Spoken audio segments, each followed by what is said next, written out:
Layer is here to streamline your workflows with a building information management system that connects your model to your notes, to your spec sheets, to your spreadsheets, and your team.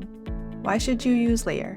Currently, your data exists in many places and many forms, and you use just as many programs to access that data. These programs weren't designed to work together, but Layer can. Layer lets you easily store, access, modify, and analyze your data, and saves you time by creating your deliverables with updated information. What could you do with more time? How Layer works.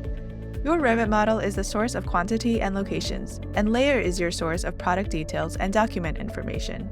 See this side by side with our Revit add-in. Layer is organized by projects, categories, elements, and fields. With this hierarchy, you can organize anything, and then create relationships between these categories, which lets you unlock the power of Layer. All of this data can be viewed in a gallery view, document view, drawing view. All of this completely editable and kept up to date.